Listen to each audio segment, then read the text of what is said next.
Muy buenos días a todos. Estamos muy contentos de tener su presencia hoy. Yo soy Iván Vicental, director de la Agencia de Promoción de Inversiones y Comercio Exterior de la ciudad. Quiero agradecerles su presencia y a Business Bureau por acompañarnos en esta capacitación. Estamos muy contentos de empezar el ciclo de capacitaciones del 2022. Para nosotros, la promoción de exportaciones y los servicios al exportador son uno de los principales ejes de trabajo de la agencia, y el sector audiovisual particularmente es un sector estratégico donde priorizamos nuestro trabajo. Para nosotros el sector audiovisual tiene la capacidad de internacionalizarse, generar divisas, puestos de trabajo, de forma que es un eje central tanto las actividades de internacionalización como la priorización del sector. Así que nada, darles la bienvenida y antes de cederle la palabra a Gastón Mandowski, que es su gerente de internacionalización, y Daniela Rossi, que es nuestra especialista del sector audiovisual, invitarlos a que nos sigan en redes sociales y nos escriban nuestra casilla para enterarse de futuras capacitaciones, conocer de actividades de promoción que desarrollamos a lo largo del año y, por qué no, preguntar sobre cualquier asistencia técnica dentro del proceso de exportación. Así que muy bienvenidos y damos inicio a la capacitación. Muchas gracias. ¿Qué tal? Bienvenidos a todos. Gracias por compartir esta mañana con nosotros. Gracias, Iván, por tomarte este momento y dar oficialmente la apertura del ciclo de capacitaciones 2022.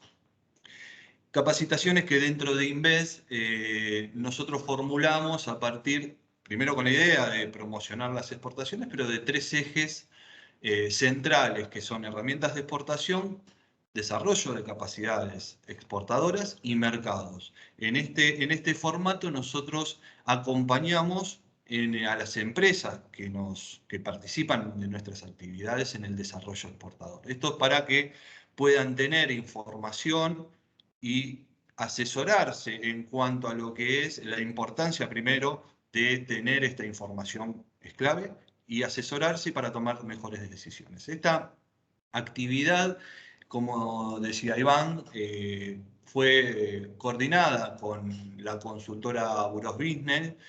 Bureau Business es una empresa, Business Bureau es una empresa global de investigación de mercados y consultoría de la industria de medios y telecomunicaciones, dedicadas a medir la evolución de los mercados en cualquiera de sus formatos y pantallas. Entonces, a partir de juntarnos con ellos, pensamos en esta charla. La charla va a tener una modalidad en donde tanto Cristian como Lucrecia van a estar exponiendo información muy, muy relevante e importante para la toma de decisiones en cuanto a los mercados externos. Y durante la presentación, aquellos que vayan teniendo dudas pueden hacerlo en el chat y nosotros se la vamos a ir transmitiendo a los chicos. Como comentaba Iván, InvestBA es la agencia de promoción de inversiones y comercio exterior de la ciudad de Buenos Aires, ciudad que está conformada prácticamente en un poquito más del 95%, la matriz exportadora tiene esa dimensión, ¿no? Que el audiovisual para nosotros es un sector muy importante, por eso tenemos también dentro de la agencia sectores estratégicos y uno de ellos es audiovisual. La responsable de este sector es Daniela Rossi. Ella es desarrolladora de negocios audiovisual, editoriales y videojuegos. Su perfil es licenciada en gestión de medios y entretenimientos, tiene un magíster de administración de empresas. Así que, buenos días, Dani, ¿cómo estás? Bueno, buen día a todos. La verdad que me encanta verlos conectados. A muchos ya los conozco, hemos estado intercambiando, y a los que no tengo dudas que vamos a estar en contacto cada vez más estrecho. Bueno, contarles cómo estamos también planificando el año, además de las capacitaciones, que esta no será la única en audiovisual. Comentarles que el año pasado hicimos una iniciativa muy, muy exitosa y este año la vamos a replicar, así que les va a estar llegando en los próximos meses una nueva invitación a formar parte de BEA Catálogo Exportador, que es nuestra iniciativa donde invitamos a las productoras y estudios de la ciudad a justamente formar parte y ser potenciales proveedores de contrapartes internacionales que estén buscando contenidos y o servicios audiovisuales. ¿Sí? Y bueno, ahora sí voy a pasar a presentarles a las estrellas de esta capacitación, que son Cristian Peralta y Lucrecia Bonelli.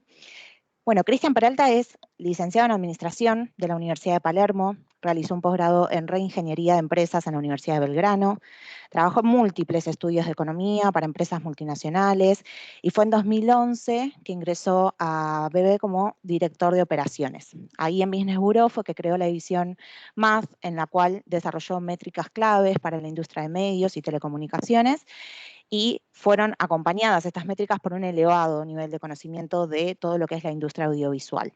¿Sí? Además brindó servicios de consultoría ahí mismo.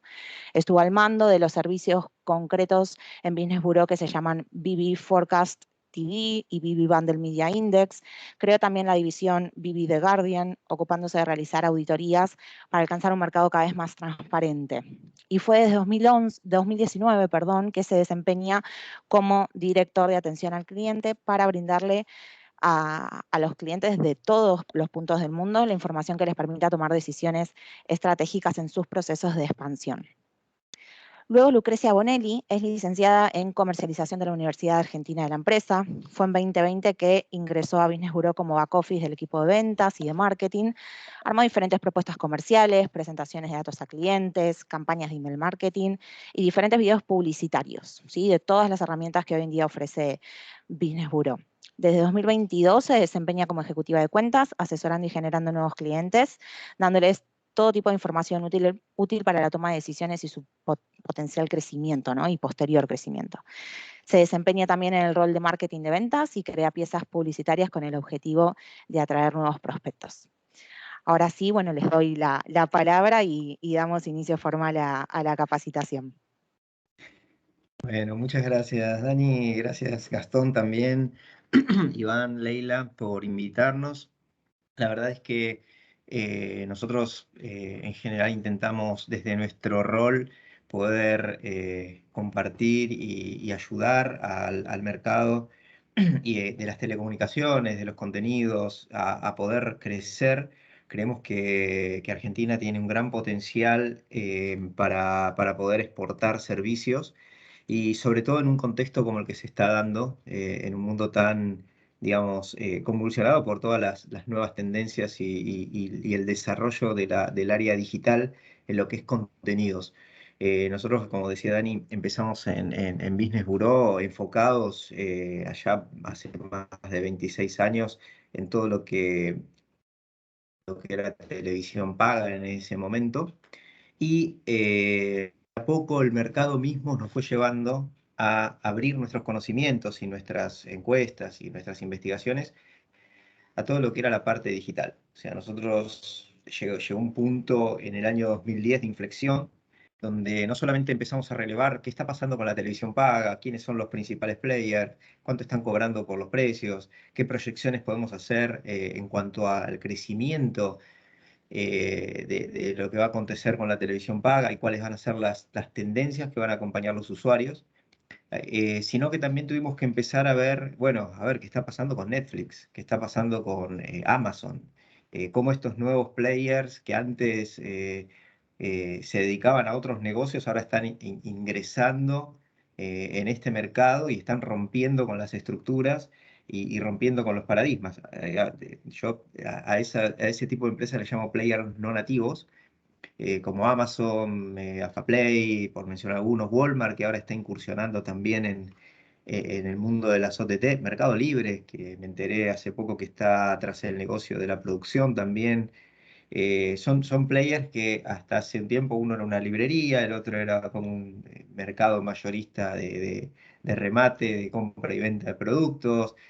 AFAPlay se dedicaba al fútbol, ahora está distribuyendo los contenidos de deportivos argentinos en todo el mundo. Entonces, todos estos players no nativos están ingresando y están rompiendo con el paradigma del mercado de la mano de Internet, que nos permite hoy un sinfín de posibilidades que antes estaban limitadas para la distribución de los contenidos. Entonces, Lucre, ¿querés arrancar con la presentación? Hecha esta introducción, Nosotros lo que preparamos fue básicamente cómo fue evolucionando y cómo está evolucionando la industria, cuáles son los principales insights y los principales highlights que nosotros estamos viendo en el mercado, cómo es que se está generando esta transición entre la televisión paga y las OTT, están conviviendo, las OTT están creciendo más que la televisión paga, las OTT van a matar a la televisión paga.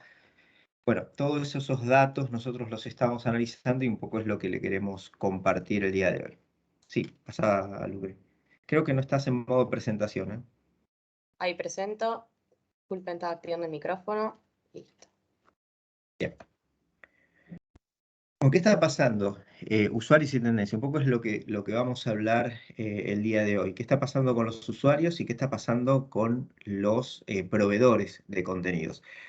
¿Qué está aconteciendo con las OTT y la televisión paga? ¿Están conviviendo? ¿Una está matando a la otra? Un poco, yo me acuerdo cuando todo esto empezó, cuando empezaron a aparecer las OTT, estoy hablando de año 2015, 2016, que Netflix estaba en auge, leía muchas notas y un día salió una nota que decía que la muerte de la televisión paga.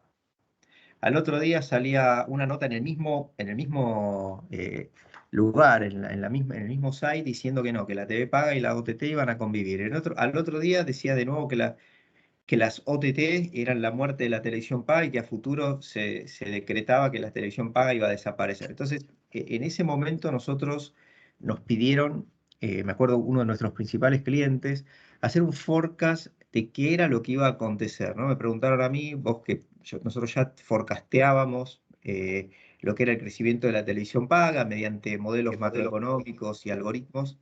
Intentábamos hacer un forecast de qué iba a acontecer, teniendo en cuenta determinadas variables, ¿no? De la industria y variables también exógenas como el PBI, el ingreso, el PIB per cápita, la pobreza, el desempleo. Proyectábamos qué iba a pasar con la TV paga y nos pidieron proyectar qué iba a pasar con las OTT. Y yo le dije, miren, nosotros no hay información hoy certera como para poder determinar qué es lo que va a pasar. Esto fue en el año 2015. Hoy, en el año 2022, nosotros ya con un análisis un poco más fuerte y firme, tenemos datos como para comentarles lo que estamos viendo en este gráfico. Fíjense, lo que estamos viendo ahí es el mercado total de América Latina y cómo se reparten los usuarios las diferentes verticales. Ahí estamos analizando Pay TV, o sea, televisión paga, OTT, y estamos analizando qué usuarios comparten ambos servicios, OTT y televisión paga. Fíjense en el margen azul, o sea, la parte azul del gráfico, cómo cayó el consumo de aquellos hogares que solo contratan OTT, o sea, que solo contratan TV paga, o sea, que solamente tienen televisión paga en el hogar. Cayó del 31% del mercado a 16% del mercado. O sea, una caída de 15 puntos. Después, en el siguiente segmento, el que está entre azul y verde, tenemos aquellos hogares que están contratando televisión paga y OTT de manera simultánea. Y fíjense que ahí hubo un crecimiento de casi 9 puntos entre una punta y la otra. O sea que básicamente, si bien la curva tiene una pequeña caída al final de 2021, y ahora les voy a comentar por qué está esa caída en los últimos años, fíjense que creció casi 9 puntos la tendencia de aquellos hogares que contratan en simultáneo ambos servicios. O sea, en el 2014, perdón, en el 2016, en el cuarto Q del 2016, nosotros teníamos 49% del mercado que ocupaba en los hogares que compartían OTT con televisión paga o que tenían solamente televisión paga. Y a fin del tercer trimestre del 2021, ese número pasó a 43 puntos. O sea, hubo una caída, pero no tan significativa, con 6 puntos de caída en total. O sea, que hoy día las OTT pasaron a ser un complemento de la televisión, o sea, sobre todo en los segmentos de edad más avanzados, ¿no? Después, si vamos a analizar el segmento de los millennials, ahí tenemos que hacer un análisis muy particular, porque ni siquiera están mirando OTTs o las miran en el teléfono, miran el nivel de vorágine que muestran esos segmentos entre videojuegos, OTT, TikTok y etcétera, es muy alto. O sea, eso merece un capítulo aparte. Pero en líneas generales, el mercado de la televisión paga y el de las OTT hoy conviven. ¿Dónde están la pérdida de esos 6 puntos que vemos entre un año y otro de aquellos hogares que comparten televisión paga y OTT? Básicamente en México y Brasil. México y Brasil se comportan diferente al resto de los países de América Latina. En México y Brasil está habiendo una migración mucho más fuerte de lo que es televisión paga a lo que es, o sea, cancelar el servicio de televisión paga y contratar servicios de OTT. ¿Y por qué se da este fenómeno? Básicamente por el tema de costos. O sea, en Brasil todavía la televisión paga es bastante costosa y hay otro factor importante que en Brasil ellos tienen un sistema llamado Lifeline, donde las operadoras de televisión por cable tienen la obligación de brindarle a los usuarios una cantidad de canales de aire o de canales, digamos, sí, de aire serían, que básicamente tienen noticias y tienen un núcleo de información bastante especial y bastante buena que le permite a los usuarios, es decir, no contrato servicio de paga, me conformo solamente con estos canales y en su lugar pago una OTT como Netflix, como Amazon o Disney Plus o cualquiera de ellas. Después en la parte verde del gráfico tenemos el crecimiento de las OTT. Fíjense que el crecimiento de los hogares que contratan solo servicio de OTT, que no tienen contratado televisión paga, creció 9 puntos, o sea, al mismo ritmo que creció el segmento de los hogares que tienen OTT y a su vez tienen TV paga. Y después tenemos lo que es el Fresh Market, que es la parte roja o bordó del gráfico, que eso es aquellos hogares que no están contratando ningún servicio. Ahora, esa parte del mercado es la que a mí más me preocupa, la que más le preocupa a los generadores de contenido, la que más le preocupa a los programadores y la que más le preocupa a los players, distribuidores y generadores y disponibilizadores de contenido. ¿Por qué? Primero porque son potenciales clientes, no están comprando nada y están todos enfocados en ver qué es lo que está pasando y por qué no están contratando ningún servicio. Pero eso no es lo más preocupante. Lo más preocupante es cómo están, o sea, que están accediendo a servicios, pero no lo están haciendo de manera legal. O sea, nosotros lo que vimos, y después vamos a ir al detalle de esto, que en los últimos años hubo un crecimiento muy fuerte de lo que es la piratería, sobre todo de la mano de la piratería online, porque antes para piratear un sistema de cable hacía falta una tijera al principio, ¿no? Cuando todavía el cable llegaba por una conexión y un splitter del cable, desde el TAPS al hogar, solamente tenía que agarrar una tijera, cortar el cable vencido con un splitter, conectarlo, llevarlo hasta mi hogar y tenía televisión. De mala calidad, obviamente, porque al dividir la señal, la, la señal perdía mucha calidad, pero tenía televisión. Con la llegada de la digitalización ya había que tener un poquito más de conocimientos técnicos para poder hacer eso y sobre todo tenía que tener la complicidad del instalador. Pero ahora, en la época de los contenidos online, solamente necesito una computadora y tener un poquito claro cómo hacer una distribución de las señales. O sea, yo puedo acceder a cualquier contenido en Internet, levantarlo en mi computadora, en mi notebook, en mi casa, de manera casera, y redistribuirlo al resto vía Twitch, vía inclusive Instagram, vía Facebook, como yo quiera, ¿no? Obviamente YouTube. Obviamente que estas empresas cuando hay una denuncia o se dan cuenta que está pasando, cortan el servicio, pero la proliferación de este tipo de distribución de contenidos ilegales está siendo muy alta. Después vamos a ver números de eso. Pero básicamente esto es, digamos, un poco un pantallazo de cómo está el mercado hoy distribuido entre usuarios de OTT y televisión paga. Siguiente. Acá estamos viendo cómo creció de manera individual, ¿no? Punta contra punta, año contra año, las OTT y la televisión paga. Fíjense que la televisión paga presentó una caída individual bastante pronunciada hasta el 2018, después siguió bajando y en el último año se amesetó la caída y de hecho se achicó la pérdida de usuarios a nivel LATAM. O sea, ¿y esto por qué? Nosotros lo que estamos viendo es que para la televisión paga hay una gran oportunidad. O sea, está existiendo mucha integración entre usuarios, entre proveedores de contenidos lineales y proveedores de contenidos no lineales. Vamos a un caso en Argentina, Cablevisión Flow, por ejemplo. Tiene integrado dentro de su grilla de programación la parte no lineal también. No puede acceder a Flow desde cualquier computadora, llevarse consigo el celular y mirar el partido en donde esté. Pero a su vez, hoy día Cablevisión tiene acuerdos, por ejemplo, con Disney Plus o con Star Plus, en donde tienen integrado dentro de lo que es su grilla de programación estas OTTs. Entonces, ¿qué le permite al usuario? Le permite al usuario saber y decir, bueno, a ver, yo contrato un solo proveedor de servicios, obviamente pago por Disney Plus, pero pago con una diferencial. O sea, Cablevisión hizo un acuerdo con Disney Plus, entonces uno podía acceder al valor de un paquete anual y contratarlo de manera mensual.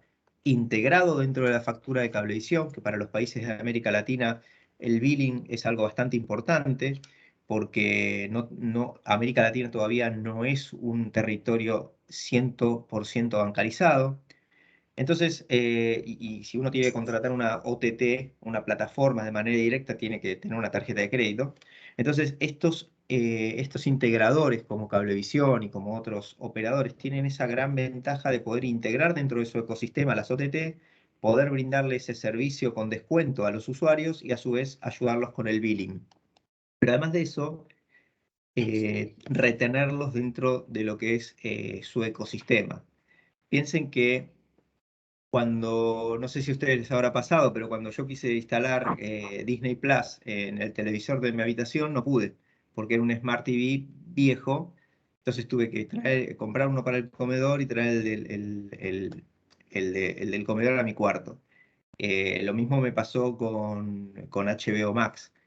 No, sí con Netflix y con Amazon, que tienen más resuelto el tema tecnológico, pero en líneas generales, para una persona que yo pueda entrar a la grilla de mi operador de cable y encontrar mis aplicaciones y loguearme directo sin salir de ese ecosistema, esto les va a dar una ventaja competitiva. Entonces, por eso decía que hay una gran posibilidad para los usuarios, para los operadores de TV paga, de integrar eso y poder frenar esta caída que ustedes están viendo en azul en el gráfico de aquí a futuro. Después tienen lo que es el crecimiento de las OTT. Fíjense que tuvo un pico de 19 puntos casi en el año 2018.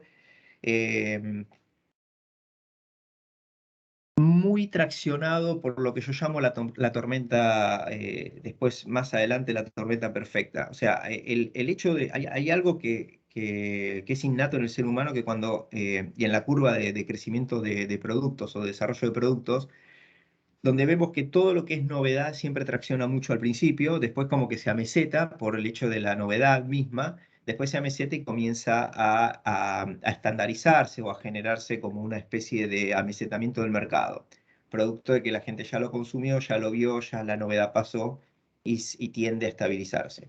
Lo que ven ahí es justamente lo que pasó en las OTT. En el 2018 crecieron muchísimo. El consumo de OTTs, se comenzó a mesetar para el 2019 y 2020 y a partir del 2020 empezó a crecer nuevamente, producto de el gran lanzamiento de nuevas plataformas que hubo, Disney Plus, HBO Max, Discovery Plus, Pluto. La mayoría fueron lanzadas entre el 2020 y 2021. A eso se le sumó la pandemia, que la gente estaba en su hogar y quería consumir, digamos, tenía más tiempo para consumir contenidos.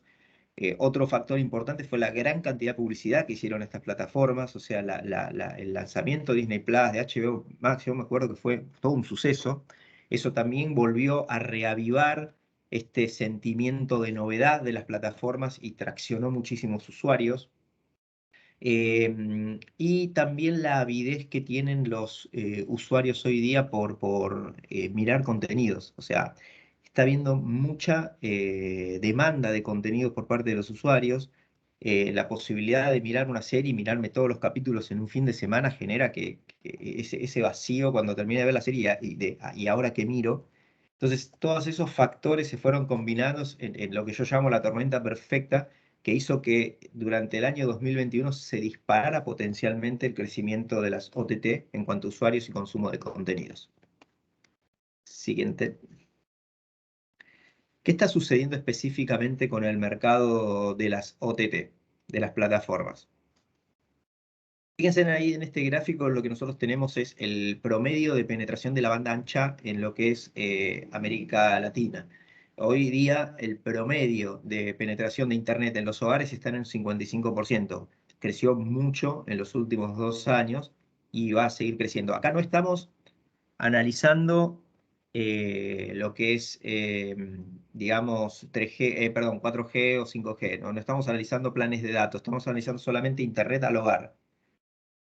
Los países con mayor penetración, fíjense que Argentina está en el tope de la ola, no solamente en cuanto a penetración de Internet en los hogares, sino también que en el otro eje, en el de abajo, que es la penetración de OTT sobre domicilios conectados. O sea, los domicilios que tienen OTT en Argentina, casi el 90% de los domicilios que tienen Internet de banda ancha fija, hoy está consumiendo algún tipo de plataforma de contenidos a través de plataformas online.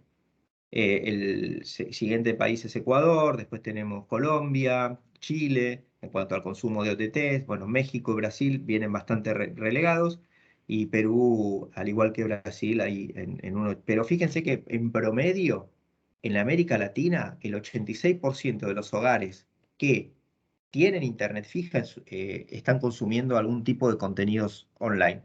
Esto incluye YouTube, ¿está bien? O sea, incluye plataformas AVOD, o sea, VOD, que son aquellas plataformas gratuitas con publicidad, que después vamos a hablar un poco más de eso. Siguiente. Bueno, acá tienen cómo fue creciendo el consumo de plataformas online, lugares conectados. En el 2017 estaba en un 72% promedio en la TAM, hoy está en un 86,93% promedio, o sea, creció 20 puntos en los últimos 4 años. Estos datos son al tercer Q de 2021. Bueno, acá, hola a todos. Acá vamos a poder ver la evolución del número de plataformas por tiempo. Por un lado, vamos a ver la composición por país y por otro lado, por Latinoamérica, y además un total de plataformas, ¿sí? Cabe destacar, antes de analizar un poco el gráfico, que en Latinoamérica el número de plataformas con presencia en toda América Latina es agrupado, ¿sí? ¿Qué significa esto?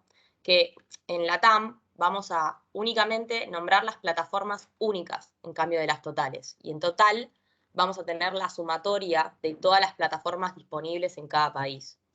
A modo de ejemplo, por ejemplo, en Latinoamérica, en el 2013, el 17 es Netflix, Amazon Prime, no sé, Pluto, etc. Ahora, en total vamos a tener Netflix Argentina, Netflix Uruguay, Netflix Brasil, Amazon Prime Uruguay, Amazon Prime Brasil, así sucesivamente. Como pueden ver, la cantidad del número de plataformas en Latinoamérica y por país fue creciendo y nuestra proyección es que va a continuar así. Bueno, acá vamos a analizar un poco, ¿sí? La evolución del número de plataformas, pero por modelo de negocio esta vez. En primera instancia, lo que les quiero mencionar es que el gráfico rojo, ¿sí? Ahí vamos a tener en cuenta todos los modelos de negocios disponibles en Latinoamérica. Luego, al momento de analizar más en profundidad, nosotros en MB tenemos más en cuenta los dos modelos de negocio que más se utilizan, que es el Free VOD y el Subscriptional VOD, ¿sí? Por un lado, el Free VOD es las plataformas que uno accede gratuitamente, ¿sí? Y ve los contenidos desde ahí. Como pueden ver, a partir del 2019, este tipo de modelo de negocio cambió de nombre y se empezó a llamar Advertising VOD. ¿Esto qué significa? Que ahora, o sea, uno ingresa gratuitamente a este tipo de plataformas, pero hay diferentes publicidades que es la manera de monetización de dichas plataformas. Estas mismas, a partir del 2019, empezaron a crecer lentamente, pero están creciendo, ¿sí? Después, por otro lado, tenemos el Subscriptional VOD, que son todas aquellas plataformas que son por suscripción, ¿sí? Como por ejemplo Amazon Prime Video, Disney Plus, y todas las que más comunes generalmente que conocemos. Como podemos ver, en el 2019 también hubo un auge, como Cris ya nos mencionó, de todo este tipo de plataformas. Entonces, bueno, ahora empezaron a crecer mucho y creemos que lo van a seguir haciendo. Un ejemplo que no les mencioné del Advertising VOD, por ejemplo, sería la plataforma Pluto, no sé si la conocen, es la plataforma de Viacom, que funciona de esa forma, ¿sí? Ahí, ahí nosotros tomamos, acá hay más modelos de negocios, quiero aclarar.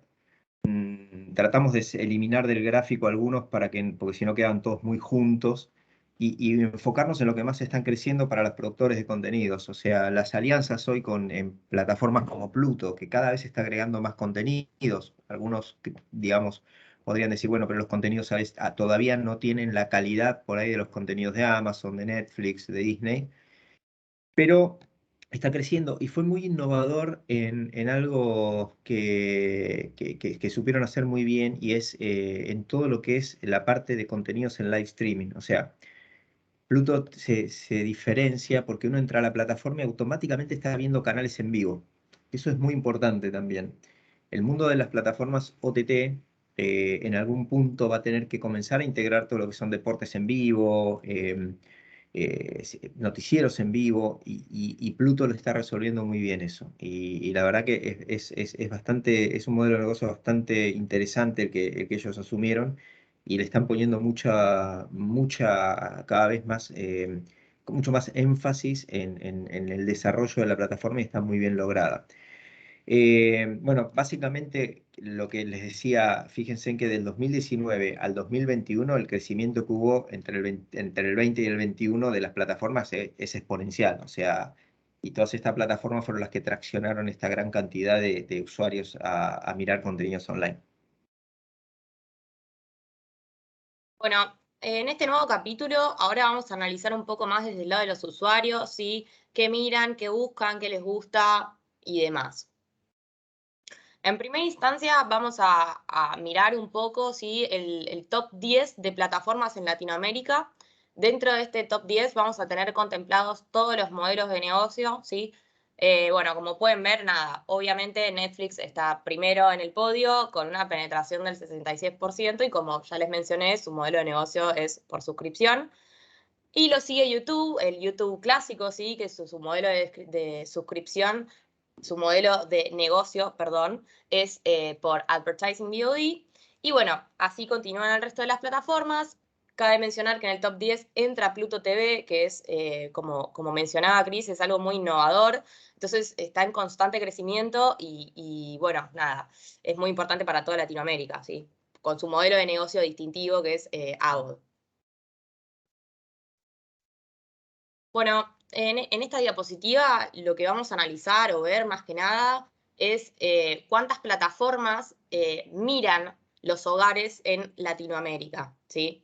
Esto viene un poco de lo que nos contó Cris antes, lo que les contó, el hecho de que, bueno, antes del 2018 surgió el auge de todas estas plataformas, la innovación, la gente estaba interesada en conocerlas, en saber cómo funcionaban, cómo era, qué contenidos tenían. Entonces, tanto las familias con hijos como sin hijos contrataban bastantes cantidad de plataformas o miraban en realidad bastantes plataformas por hogar. Luego, todo en el 2020, esta curva se aplanó, continuó bastante estándar, ¿sí? Porque bueno, el auge ya había llegado a su pico y demás, por lo tanto no iba a crecer mucho más. Pero lo que pasó fue que a partir del 2021 esto volvió a modificarse, ya que surgieron nuevos modelos de negocio, de plataformas, con nuevos contenidos también y posibilidades de visualización, diferentes formas de acceder y demás. Entonces, es por ese motivo también que la cantidad promedio de plataformas contratadas o vistas por hogar aumentó, tanto también, de nuevo, en familias con hijos como sin hijos, ¿sí? Acá quiero hacer una aclaración. Estas cantidad de plataformas son visualizaciones, o sea, cantidad de plataformas que están visualizando los hogares. Si nosotros hacemos ese análisis, pero en función de cantidad de plataformas contratadas, o sea, efectivamente pagando, no compartiendo la contraseña y eso, la cantidad baja bastante y viene en caída. ¿Y esto por qué? También se está dando un fenómeno que es la saturación de lo que es el usuario. Y esa saturación tiene dos aristas. Primero, el tiempo, y segundo, el dinero. O sea, tanto el tiempo como el dinero son limitados, en la mayoría de los casos, el tiempo siempre, pero los hogares están siendo muy selectivos a la hora de contratar una plataforma en función de los contenidos. Hoy el contenido es el que tracciona a un usuario a decir, me desuscribo de una plataforma y suscribo a otra. Y el precio también es un condicionante. Por ejemplo, hay muchas personas que me comentan, yo no me doy de baja de HBO Max porque contraté el servicio cuando el servicio era a mitad de precio de por vida. Entonces, si yo lo mantengo, siempre voy a pagar la mitad del precio de HBO Max para siempre. En cambio, si me doy de baja y me vuelvo a suscribir el día de mañana, voy a pagar el doble. Eso hoy está siendo un condicionante, los hogares están siendo muy selectivos, están yendo detrás del contenido. Bueno, esta plataforma no la estoy mirando, pero salió otra que tiene un contenido, una serie que quiero mirar, me suscribo a esa, después me desuscribo y me doy de alta a la otra. Está habiendo mucha migración en cuanto a lo que es el, el usuario yendo de una plataforma a la otra. Y está habiendo mucha preocupación de parte de los dueños de los contenidos y de las plataformas en ver cómo retienen a esos usuarios en su ecosistema. Netflix, por ejemplo, tiene planeado para el 2020 lanzar 398 estrenos originales durante el año. O sea, es más de un original por día. Es una barbaridad. O sea, la vorágine que está habiendo por el consumo y la exposición de contenidos es muy alta. Eso presenta muchísimas oportunidades para los productores, porque, digamos, van a poder ser proveedores por esta avidez que hay del consumo de contenidos de parte de las plataformas y por ende de los usuarios. Sí, podés avanzar, Lucre, disculpa. Tranqui. Quería aclarar esto. Obvio, obvio. Bueno, nada, acá vamos a analizar un poco, les voy a contar, bueno, los modelos de negocio más utilizados, como ya estuvimos hablando y demás. Nada, el modelo más utilizado es el modelo por suscripción, ¿sí? Y bueno, lo sigue el modelo por advertising, por publicidad. Y bueno, como se pueden imaginar, la combinación de los mismos también es en primera instancia por suscripción y por advertising. Esto quiere decir que los hogares contratan los dos, o sea, en realidad el que contratan es el de suscripción y después acceden a otros contenidos a través de plataformas que monetizan con publicidad. El segundo modelo de negocio más utilizado con combinación sería por suscripción y en tercera instancia utilizan estos dos con alguna plataforma ilegal, que es lo que les comentaba Cris hace un rato, que bueno, eso vamos a ahondar en ese tema un poquito más ahora en un par de diapositivas, digamos. Bueno, y en esta más que nada vamos a analizar bien quiénes son los que miran estos contenidos, ¿no? Bueno, como pueden ver, claramente el sector, el rango etario más chico, de 16 a 44 años, es el que más mira contenidos online, ¿sí? Mientras que, bueno, el rango etario mayor los mira, pero en una menor medida, digamos. Después, en cuanto a los géneros, nosotros hemos visto que en el tiempo, generalmente siempre las mujeres eran las que más contenidos veían, ¿sí? Pero hoy en día, en realidad, esto está, la penetración, digamos, de ambos géneros está bastante similar, y esto se debe principalmente, o está traccionado en realidad, por el hecho de que surgieron muchas plataformas deportivas, ¿no? O con contenidos de deportes, que bueno, los hombres en este caso acceden a esos contenidos, entonces es por eso que la curva se equiparó un poco más. Después, en cuanto a, bueno, a la composición familiar, como pueden notar, claramente las familias con hijos ven más contenidos online que las de sin hijos. Esto se debe, bueno, como pueden suponer, en su mayor medida a que, bueno, los chicos les gusta mirar la tele, les gusta entretenerse, entonces acceden a diferentes plataformas con contenidos infantiles, como puede ser, por ejemplo, Disney Plus. Entonces, bueno, nada, todo el hogar se visualizan más contenidos, lógicamente, ¿no? Y bueno, y en cuanto al nivel socioeconómico, como podemos notar, también el poder adquisitivo más alto es el que accede a mayor cantidad de contenidos, esto se debe, bueno, principalmente al poder adquisitivo, justo, que pueden contratar más cantidad de plataformas, pueden acceder a contenidos diversos de un montón de cosas, entonces los ven más. Y bueno, y el nivel socioeconómico de clase baja accede un poco menos por tiempo, por economía y demás. Acá un poco algo muy interesante para aquellos que distribuyen contenidos y eligen un partner donde poner sus contenidos. El NPS, o sea, ¿cuán satisfechos están los usuarios con las diferentes plataformas? Nosotros lo que hacemos es un análisis basado en las principales variables que miran los usuarios a la hora de elegir una plataforma, ¿no? Por ejemplo, que hay cosas que nos sorprendían, que valoran los usuarios, como por ejemplo que pase un capítulo al otro sin tener que pasarlo con el control remoto, sino que aparezca próximo capítulo y se vaya cargando y automáticamente pase, que permita crear la plataforma perfiles para que uno pueda, digamos, guardar sus contenidos y retomar la serie en el lugar donde la vio, etc. Hay un listado que después nosotros eso lo tenemos en un estudio que se llama UX, UI, donde analizamos la experiencia del usuario desde la plataforma propiamente dicha, la interfaz, y desde los aplicativos y las diferentes variables que contiene cada plataforma, y qué es lo que el cliente más valoriza de esas variables. Pero fíjense que Netflix, ¿por qué sigue siendo el que mayor penetración tiene? También es el que mejor NPS tiene, o sea, el que más cantidad de promotores tiene. Personas que, diría, le recomendarían a un amigo ver y contratar Netflix. 74% de los usuarios de Netflix le recomendarían a alguien, a un amigo o a un familiar o lo que sea, contratar la plataforma, mientras que 5% solamente no la recomendaría. El 21% del resto son pasivos, les da lo mismo. Pero fíjense que Netflix es el que más NPS positivo tiene, o sea, que más.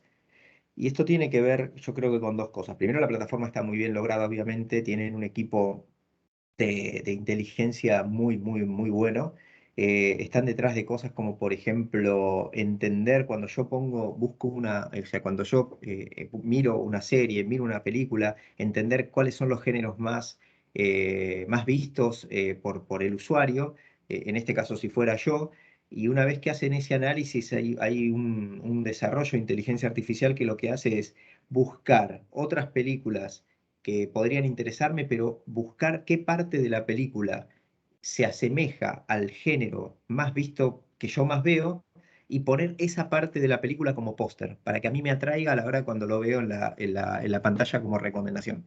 O sea, si me gustan las películas de acción, va a buscar las películas y va a buscar qué parte de la película poner como póster para que sea atractivo y que sea una escena de acción. Entonces, todo ese tipo de algoritmos son los que las plataformas están innovando para poder atraer y tener, digamos, generar interés en los nuevos contenidos. No todos los contenidos son de alta calidad, obviamente, porque es muy difícil generar contenidos de forma periódica y que todos sean, digamos, con una puntuación mayor a 8 en IMDb o mayor a 9 puntos. Pero, digamos, Netflix lo que está haciendo es buscar la manera de lograr que esos contenidos sean atractivos para el usuario. Fíjense la diferencia que hay, por ejemplo, con Amazon Prime Video, con HBO Max, que también está puntuada, que es la que le sigue en cuanto a puntuación, es bastante la diferencia, son casi 14 puntos de diferencia en el NPS. Siguiente. Acá, y bueno, lo que les contaba antes, ¿no? Dos cosas que las personas tienen, o los hogares tienen como limitante: tiempo y dinero. Entonces, este es un análisis enfocado en el dinero. ¿En qué están invirtiendo y cómo perciben los usuarios la inversión de su dinero? Dice, bueno, yo estoy pagando X cantidad de dólares por la contratación de una plataforma.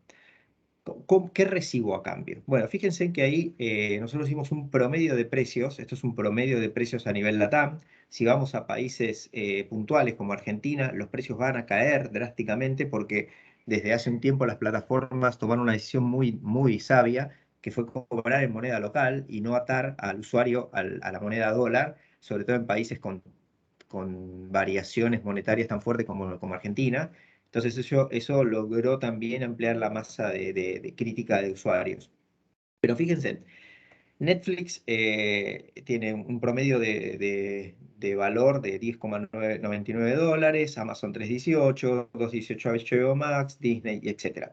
Ahora, la primera columna que dice contenidos totales son la cantidad de contenidos que yo puedo, que tienen en promedio las plataformas, ¿no? Netflix 5.600, Amazon 5.200, etc.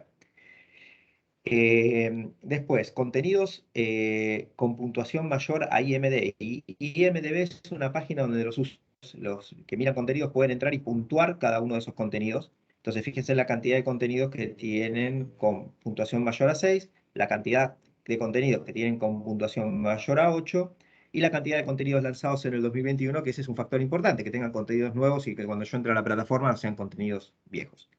Pasa a la próxima, Lucre.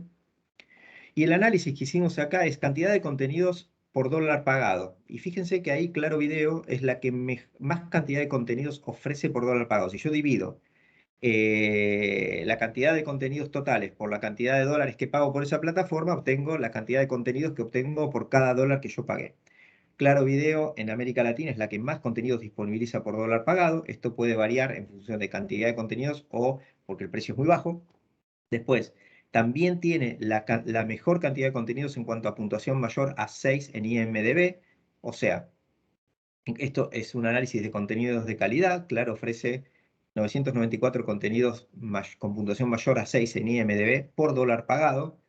Y Amazon Prime Video es la que mayor contenido de calidad ofrece por dólar pagado, con 124 contenidos con puntuación de 8 mayor a 8 en IMDb por dólar pagado. Y bueno, ahí tienen los gráficos de cómo esto se compone, ¿no? En cuanto a cantidad y calidad de contenido por usuario por dólar pagado. Siguiente. Bueno, en esta diapositiva vamos a ver un poco dónde es que consumen estos contenidos en cuanto a la preferencia para visualizarlos y la posesión de estos dispositivos, ¿sí? Como se pueden imaginar, claramente la preferencia para visualizar contenidos online en Latinoamérica es el Smart TV, ¿sí? En su podio. Pero también hemos estado viendo que en estos últimos años, tanto la PC como el smartphone están creciendo en cuanto a la preferencia para la visualización de contenidos online. Esto se debe a diferentes factores, claramente, pero algunos de ellos, por ejemplo, podrían ser el hecho de que hoy en día las plataformas o algunas plataformas te permiten descargar los contenidos de forma online en tu casa y luego visualizarlos. Por ejemplo, si uno se encuentra en la calle viajando en transporte público, los puede ver. Entonces, lo va a visualizar a través del smartphone. Es por eso que estas dos categorías están creciendo mucho. Y bueno, y en cuanto a la posesión del dispositivo, también como se pueden imaginar, claramente la posesión, la mayor cantidad de dispositivos que hay es el smartphone, ¿sí? Eso principalmente para ver dónde es que consumen, dónde lo ven y demás.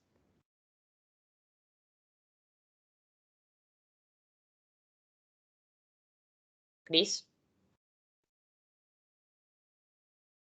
Perdón, estaba en mute. Bueno, esta es la frecuencia de uso. Básicamente ahí lo que nosotros intentamos ver es cuánto están utilizando los usuarios de las plataformas. Fíjense en que la mayoría y los que ganan son o varias veces por semana o todos los días. El que está en color azul y el que está en color rosa. O sea, digamos, la frecuencia de uso básico hoy es un commodity. Todos los días la gente está consumiendo contenidos online o varias veces por semana los que menos lo hacen. Y esos datos se replican tanto para la TAM como para Argentina. O sea, no hay variación en eso. Siguiente.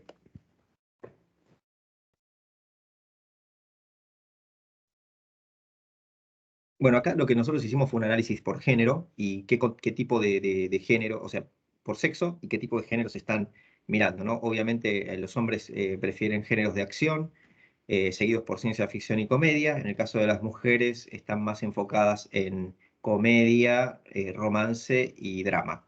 O sea, este es un análisis que nosotros hacemos en función de un algoritmo de preferencia en las diferentes plataformas a nivel LATAM. Bueno, y acá tenemos un capítulo cortito, así que vamos a analizar un par de variables de qué pasó durante la pandemia. Nos pareció que esto podría llegar a ser interesante para ustedes, así que se los voy a mencionar un poco. Más que nada, lo que cambió durante la pandemia fue, por un lado, que al principio se empezó a consumir más televisión tradicional, luego esta curva se volvió a aplanar, casi volviendo al lugar de inicio. Lo mismo sucedió con el tema de los videojuegos, y se volvieron a utilizar, pero después se volvió a aplanar. Y en cuanto a las OTTs y la televisión paga, se puede notar que hubo un crecimiento, ¿sí? Además, bueno, en esta diapositiva analizamos según estas dos variables, OTTs y televisión paga, digamos, durante la pandemia, ¿no? Cuánto se vio o cuánto se dejó de ver. Como podemos ver, el segmento mayor de 55 a 65 años, lo que más hizo durante la pandemia fue que visualizó más televisión paga que antes. Mientras que en el sector de 16 a 24 años, tanto ver televisión paga como contenidos online durante la pandemia, el porcentaje fue bastante similar, ¿sí? Bueno, un poco lo que les conté antes, tema piratería. Fíjense en cómo se incrementó la piratería, el consumo de piratería durante la pandemia. Acá nosotros tenemos analizado, tenemos una división llamada The Guardian, como contaba Dani al principio, donde nosotros hacemos un análisis de las plataformas pirata, inclusive hasta nos suscribimos a plataformas pirata para ver qué contenidos están disponibilizando, hacemos encuestas a usuarios para ver si están utilizando diversas plataformas que son ilegales, y lo que notamos fue un crecimiento bastante grande entre lo que fue el consumo digamos, al inicio de la pandemia, en el cuarto Q del 2019, y a lo largo de la pandemia en el segundo trimestre del 2021. Fíjense que el 30 millones de hogares están accediendo en América Latina a contenidos ilegales. Esto es una pérdida aproximada, en base a nuestros cálculos, de 1.800 millones de dólares para la industria. Y esos 30 millones de dólares representan el 38% de los hogares conectados a Internet. O sea, es una barbaridad. Y fíjense que esto no es un tema ya de, bueno, miro contenidos online porque no puedo pagar televisión paga. No tengo la posibilidad de pagar un servicio. Porque fíjense que en el gráfico de la derecha, que el 66% de los hogares que están consumiendo contenidos online en plataformas piratas tienen contratado el servicio de televisión paga. Entonces, esto nos hace pensar que ya el tema de la piratería no pasa tanto por el tema del pago o del precio, sino más por una avidez de quiero mirar el contenido y lo quiero mirar ya. Me ha pasado, por ejemplo, de ir a la casa de amigos y que tienen contratado el servicio de HBO Max y han visto películas estrenos que todavía no habían sido lanzados en HBO Max, los han visto en Cuevana, pero porque lo querían ver ya. O sea, y no querían esperar a la semana siguiente que HBO va a estar en su plataforma. Entonces, eso está generando un crecimiento en la piratería, la avidez de consumo de contenidos. Siguiente, Lucre. Fíjense que los géneros más pirateados hoy siguen siendo las películas y las series, los deportes, que van en mucho, o sea, creciendo mucho. Nosotros estamos hablando con muchos de los dueños de los contenidos de deportes, advirtiéndoles de esto y viendo qué herramientas podemos implementar en conjunto para proteger, porque son los contenidos más robados. A mí me llegan notificaciones de Instagram todo el tiempo, cuando juega Boca, por ejemplo, para poder mirar el partido en vivo en Instagram. Obviamente que ese chico que lo retransmite no tiene los derechos ni de casualidad, pero me llegan todo el tiempo notificaciones para poder ver los contenidos, y así en otras plataformas, ¿no? Y después variedades con el 12%, pero entre esos tres géneros, nuclear el 42% de todos los contenidos más pirateados. Y lo que vamos a ver en el siguiente gráfico es cómo, o sea, y por qué es tan importante atacar a los grandes generadores de contenidos pirata. Porque existen en Internet personas que roban esos contenidos, los distribuyen, y después otras personas que se cuelgan de esos distribuidores más grandes y le distribuyen a usuarios más pequeños, ¿no? Entonces se genera toda una cadena, y lo que yo quiero mostrar con esto es que con poco esfuerzo, o sea, atacando a los distribuidores más grandes, se puede cortar toda esa cadena porque el resto no tiene quizás la capacidad para poder, la capacidad de los servidores y de las herramientas para poder distribuir a ese nivel los contenidos de manera pirata. Siguiente. Bueno, y por último les vamos a dar un pantallazo de un análisis que realizamos nosotros dentro de BB, que se llama Forecast, que vamos a analizar un poco qué podemos esperar del mundo de las UTTs y la televisión paga. Para la televisión paga, analizamos y entendemos que el mercado va a caer un poco, mientras que desde el lado de las OTTs, va a seguir aumentando, ¿sí? De acá a 4 años va a seguir aumentando. Bueno, un poco contarles cómo están hechos nuestros datos y por qué son importantes. Bueno, la mayoría de los programadores, distribuidores de contenido son clientes nuestros, Netflix, Amazon, Disney, Fox. Bueno, Fox es parte de Disney ahora, pero la mayoría de todos los generadores de contenidos y plataformas a nivel mundial, hoy nosotros estamos relevando más de 2.200 plataformas, el contenido de más de 2.200 plataformas a nivel mundial, vía robots que entran, captan los contenidos, después cruzan esos contenidos con metadatos y los disponibilizamos en una plataforma.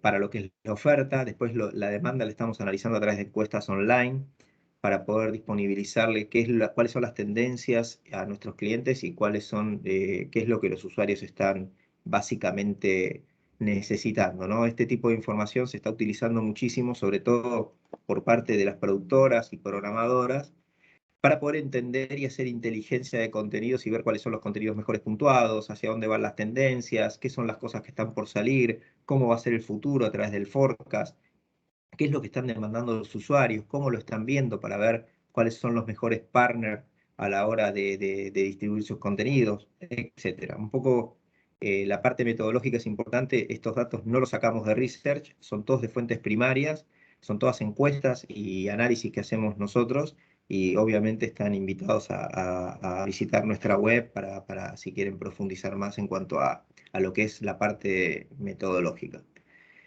Bueno, hasta acá llegamos, no sé, les agradecemos mucho, no sé si la palabra la toma Dani o alguien de InvestBA.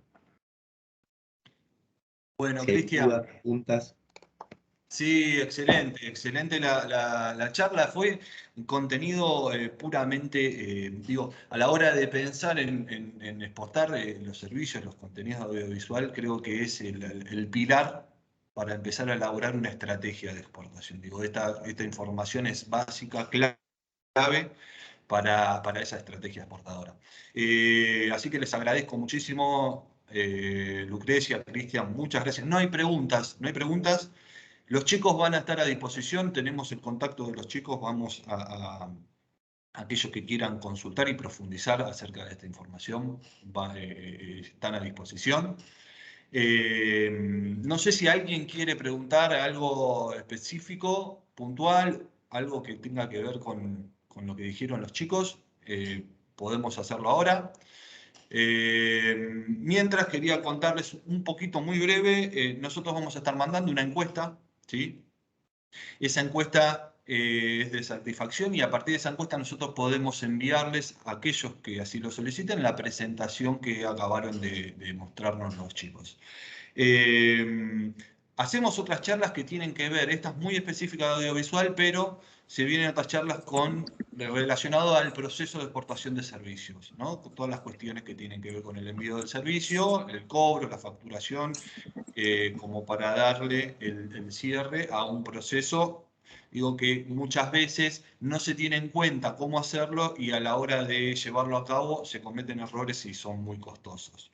Desde Invest también tenemos asistencias técnicas personalizadas, ¿sí? Aquellos que quieran contactarnos pueden hacerlo y coordinaremos un encuentro con aquellos que quieran. Y por supuesto va a estar Dani, que es la especialista del sector, queda a disposición para lo que necesiten. Justamente, Dani, ustedes tienen el catálogo exportador que tiene que ver también con esto, ¿no? Con que permite contactar a las productoras locales con contrapartes internacionales. Digo que me parece que es súper interesante, va a haber una apertura. ¿Querés comentar un poquito sobre este programa que tenemos?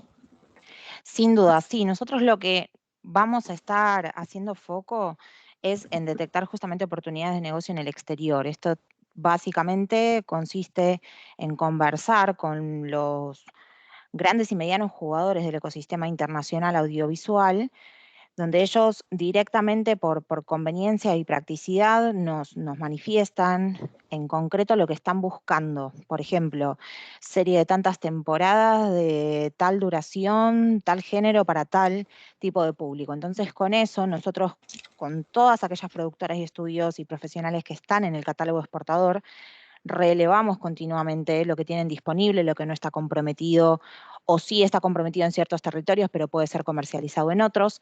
Y ahí hacemos un puente que, aprovecho para aclarar, no participamos del negocio económico ni nos quedamos con propiedad intelectual, ¿sí? Únicamente rol de facilitadores en este caso, y ahí los vinculamos en caso de que el interés sea mutuo. ¿Sí? Esto lo vamos a estar haciendo de manera permanente. Vamos a hacer un nuevo llamado para todos aquellos que tal vez no pudieron participar en la edición vigente. Esto se va a estar haciendo muy prontito. Y también vamos a seguir haciendo capacitaciones específicas en el sector. De hecho, muy probablemente volvamos a convocarlos con Cris y Lucre para una de contenidos argentinos por el mundo, ¿sí? Va a haber realmente capacitaciones muy específicas y también es muy importante que podamos tener un diálogo fluido entre nosotros, con ustedes como los principales actores del ecosistema local, para que nos acerquen en concreto lo que están precisando y nosotros podamos movernos en consecuencia. Vamos a estar también trabajando mucho con otras entidades de gobierno y articulando esfuerzos. Entonces, simplemente recordarles que las vías están abiertas y que la intención es seguir desarrollando el sector con el mayor empeño posible. Y agradecerles a todos por haber estado acá. Bien, ahí si querés, chicos, hay una pregunta que nos dice Mario, si hay un estudio puntual sobre género documentales. Sí, a ver, hay varias. Ahí yo vi que hay una, yendo en orden para no perderme, ¿qué saben del contenido de videojuegos en plataformas de streaming? Bueno, a ver, desde la entrada de Netflix compró esta plataforma de videojuegos, estamos muy pendientes de ese tema. Estamos generando un estudio ahora sobre videojuegos, gaming y modalidades de uso. Y también tenemos ahí un reporte donde nosotros incluimos qué empresas están ofreciendo servicios en las diferentes verticales. Se llama Octaplay y lo que analizamos en ese estudio es de las 8 verticales de la industria: telefonía, telefonía móvil, internet, videojuegos, IoT, Internet de las Cosas, OTTs y televisión paga, bueno, y música. ¿Cuáles son los players más importantes? ¿Cuántos usuarios tiene cada uno de esos players? ¿Qué precios están cobrando? Etcétera. O sea, estamos muy encima de eso porque también creemos que es el futuro en lo que es el streaming.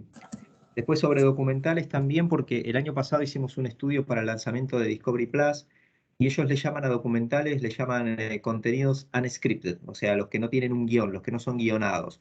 La mayoría de las plataformas y los generadores de contenidos a nivel mundial le están poniendo muchísimo énfasis a este género. Y tenemos todo ese análisis hecho, por si les interesa, después charlamos. Y después algo más que preguntaron respecto de, sí, tenemos los países de origen de cada uno de los contenidos en esta plataforma que les contaba, que son robots que van levantando los datos. Levantamos toda la metadata de los contenidos: país de origen, productora, si es una asociación entre diferentes países, qué países participan. Toda esa metadata está en nuestros reportes. Bien, Y perfecto. De todas maneras, nosotros, ahí dice que no funciona el link, nosotros vamos a tomar contacto con ustedes, les vamos a enviar la encuesta. Ese contacto también utilícenlo si los quieren contactar a Cristian, a Lucrecia, lo pueden hacer por supuesto por la página web o nos piden a nosotros le damos toda la información necesaria para vincularnos con ellos. ¿Sí? Bueno, no sé si les quedó algo más, chicos, que quieran Perdón, comentar. creo que, Sí. que quedó una pregunta de Mayra, que pregunta, ¿podemos acceder a la base de productoras que exportan contenidos? Cris lo responde un poco, pero por ahí si quieres explayar. Pero me parece que eso es lo que comentó Dani, ¿no? Que ustedes tienen. Sí, les vamos a compartir el link al catálogo exportador. Son productoras locales de la ciudad en condiciones de exportar. Se los hacemos llegar por correo junto con los contactos de todos. Y también veo que Ryan tiene la mano levantada. No sé si ya había sido respondida tu pregunta o querés comentar algo. Ahí desmuteate si querés. Por las dudas. A ver. Ya Bueno, pregunté. por ahí es una Bueno, de las perfecto. cubiertas. No, ya ahí escribió que ya preguntó. Bueno, chicos, les agradezco. Muchísimas gracias por compartir este momento con nosotros. Vamos a seguir haciendo este tipo de actividades, así que nos vamos a seguir encontrando. Gracias a todos aquellos que se sumaron y quedamos a disposición y nos veremos en la próxima charla. Bueno, muchas gracias por invitarnos. Chao, chao. Gracias a todos. Muchas gracias. Placer, hasta luego.